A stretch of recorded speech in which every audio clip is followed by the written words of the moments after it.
falar sobre a regra do octeto, símbolos de Lewis e tipos de ligações. Espero que vocês gostem. Bom, para começar falando da regra do octeto, temos primeiro que falar sobre os gases nobres, pois eles são muito estáveis e logo são pouco reativos. Aqui tem uma tabelinha mostrando os gases nobres que se localizam na família 8A e as camadas que respectivos acabam. Vocês podem ver que todos eles acabam com 8 elétrons na camada de valência, menos o hélio que consegue se estabilizar com 2. Logo, a gente vai ver que o hidrogênio também consegue se estabilizar com 2, mas isso são cenas nos próximos capítulos. Mas o que seria a camada de valência?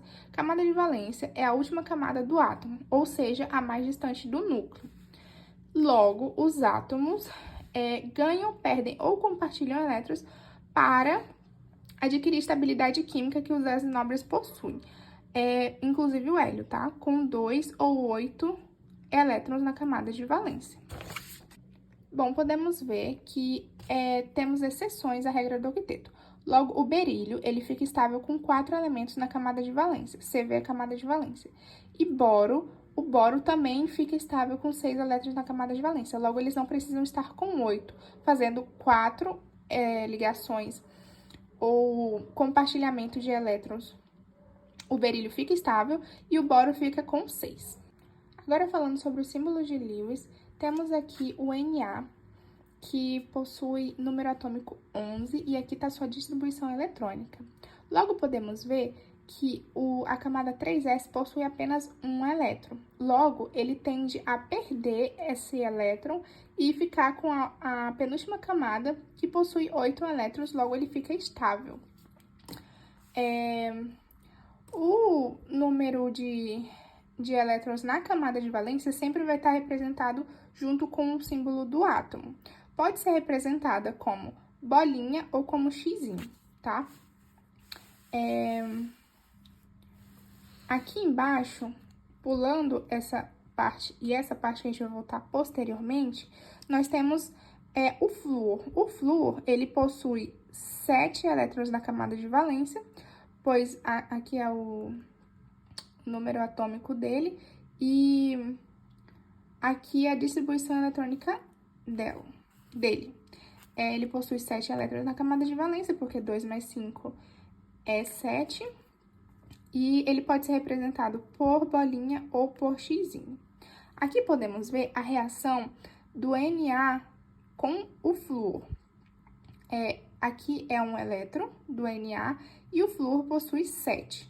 Logo, é formado o cátion Na e o flúor menos, negativo. No caso, ele ganha um elétron. E aqui ele perde um elétron. Ou seja, é formada uma ligação iônica que a gente vai ver posteriormente.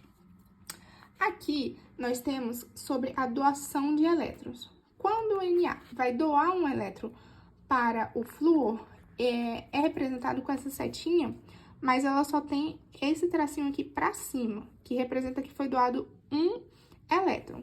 Aqui nós temos o oxigênio com o enxofre. No caso, vai ser doado 2 elétrons, ou compartilhado 2 elétrons. No caso, a gente representa com a setinha para baixo também. Setinha para cima, 1 elétron, e setinha para cima e para baixo, 2 elétrons. Bom, quanto à estrutura, nós temos que primeiro determinar o número de elétrons de valência de cada átomo. Como segundo passo, em relação à posição, o átomo central é sempre o mais eletronegativo, ou seja, quem está mais para cima e mais para a direita na tabela periódica, assim como os átomos monovalentes ficam na extremidade. Então, a dica 3 é compartilhar os pares de elétrons dos átomos ao redor do átomo central, completando o octeto. Caso não se complete, né, não complete o octeto, deve ser feita ligações duplas ou triplas até que se complete o octeto de todos os átomos das ligações. Bom, agora nós temos a ligação covalente e a estrutura de Lewis. Vamos reforçar o que foi acabado de falar aqui. Para se desenhar a estrutura de Lewis, nós devemos primeiro colocar o átomo que faz mais ligações no centro, ou seja, mais para frente a gente vai ver exemplos. Segundo passo é colocar os elétrons na camada de valência de cada átomo, e o terceiro passo é compartilhar até eles atingirem 8 ligações, ou seja, 8 átomos que são compartilhados entre si, até ficarem felizes. Exemplo, vamos para o primeiro exemplo. Aqui nós temos o oxigênio, que possui 6 elétrons na camada de valência, e temos o hidrogênio, que possui 1 elétron na camada de valência. O hidrogênio ele precisa de 2 elétrons para ficar estável, assim como o hélio. E o oxigênio precisa de 8 elétrons para ficar estável, assim como os gases nobres, por exemplo, o neônio. Aqui, o oxigênio, ele tem 6 elétrons na camada de valência, porque ele está na família 6A. Logo, ele vai fazer 2 ligações para conseguir os 8 elétrons. O hidrogênio, ele possui 1 elétron e ele faz uma ligação. Ou seja, aqui podemos ver que vai ficar o oxigênio, que vai precisar de um hidrogênio, que vai precisar de outro hidrogênio. No caso, ele vai precisar de 2 hidrogênios para ficar estável, formando a molécula da água, que é o H2O. Vamos para outro exemplo. Aqui nós temos o CO2. O oxigênio, na família 6A, precisa de 6 elétrons e 2 ligações. O carbono, ele está na família 4A, tem 4 elétrons na camada de valência e precisa de 4 ligações. Logo, nós podemos colocar o carbono no meio, porque ele faz mais ligações, e o oxigênio nas pontas. Cada um essa ligação aqui também é a mesma coisa disso aqui. No caso, imagina um xizinho aqui e um xizinho aqui, ou uma bolinha aqui e uma bolinha aqui. Pode ser representado dessa forma também, como bastão. Temos outro exemplo, que é o NH3. O hidrogênio precisa de uma ligação para ficar estável, ele tem 1 elétron. No caso, aqui, o nitrogênio, ele tem ele tá na família 4A e precisa de 5 elétrons, logo 3 ligações. Aqui, podemos ver o nitrogênio fazendo 3 ligações com o hidrogênio, e aqui ele tem 2 elétrons não compartilhados. Logo, ele tá com 2, 4, 6, 7, 8 elétrons, ele tá estável. Bom, agora vamos falar da ligação iônica. Primeiro, vamos relembrar a regra do octeto, em que fala que os átomos ficam estáveis com 2 ou 8 elétrons na camada de valência. Logo, temos o exemplo do hélio e do neônio, que fica estável com 2 e com 8 elétrons, respectivamente. O conceito, então, de ligação iônica é que ocorre a transferência de elétrons, sai elétron de um átomo e vai para o outro. Logo, temos que ligação iônica é realizada por um metal mais hidrogênio ou metal mais ametal. Sempre o metal vai perder elétrons e o ametal vai ganhar elétrons. Temos exemplo do NaCl. Aqui está a configuração eletrônica do Na, 1s2, 2s2, 2p6, 3s1. No caso, ele vai perder esse elétron, como a gente já viu em exemplos anteriores. O cloro, ele vai ter a configuração 1s2, 2s2, 2p6, 3s2, 3p5. Na última camada, ele tem 7 elétrons. No caso, ele quer ganhar um elétron. No caso, eles vão formar íons, o Na mais é Cl-, em que o Na vai perder um elétron e o Cl vai ganhar um elétron. Assim, a representação, isso aqui é uma ligação iônica. Temos uma dica importante em que os metais, eles vão sempre estar localizados nas famílias 1, 2 e 3A. A família 1A vai querer perder um elétron, a família 2A vai querer perder 2 elétrons e a família 3A vai querer perder 3 elétrons. Logo, eles vão ficar com essa configuração eletrônica aqui. Ou seja, o Na mais tá como se fosse um fica oculto. Os ametais, eles vão estar localizados na família 5, 6 e 7A.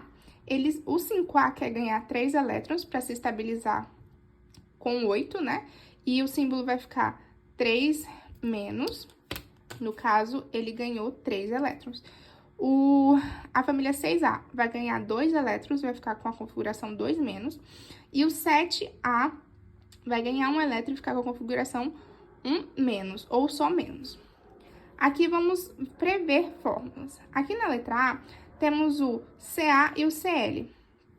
O Ca, ele é 2+, e no caso ele perdeu 2 elétrons, e aqui o cloro, ele ganhou 1 elétron. No caso, a gente vai pegar esse -1 e passar para cá, e o +2 e passar para cá. Vai ficar assim, CaCl2. No caso, o Ca tá na família 2A e o Cl tá na família 7A. Aqui temos o K e o enxofre, o fósforo e o enxofre. Aqui temos o exemplo 2, que é o potássio e o enxofre. O potássio vai ficar com +1 e o enxofre -2. Esse aqui foi dado pra gente e a gente quer fazer, prever a fórmula. No caso, a gente vai passar o 1 pra cá e o 2 pra cá.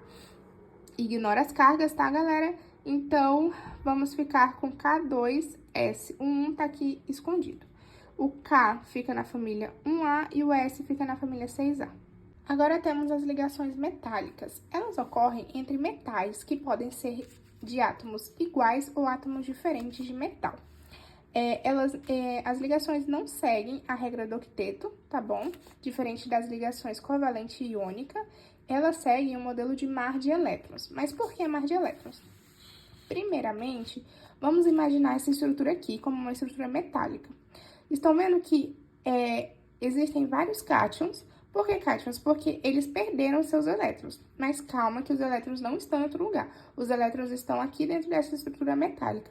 Só que eles não estão acoplados aos seus respectivos átomos. Eles estão passeando, formando um mar de elétrons. Por isso, cátions metálicos estão mergulhados no mar de elétrons. Dependendo, se a gente aplicar uma diferença de potencial aqui, vai gerar corrente de sentido, que vai depender, né, de como a gente aplicar. Mas, assim, é por isso que os átomos as ligações metálicas, os metais em si, eles são ótimos condutor de energia e de calor, porque possuem elétrons livres, né? Os elétrons formam um mar aqui. Agora, vamos supor que eu pegue essa seta aqui e esteja fazendo força para cá. Esse objeto, ele vai se deformar, ele vai ter uma entrada para cá, porque os elétrons que estão aqui, eles não estão acoplados aos seus átomos, eles estão livres, né, no mar de elétrons. Então, vai conseguir fazer uma deformação facilmente aqui. É por isso que os metais são maleáveis. Bom, gente, essa foi a apresentação. Espero muito que vocês tenham entendido. Qualquer dúvida, podem deixar nos comentários. E foi isso. Obrigada por assistir até aqui.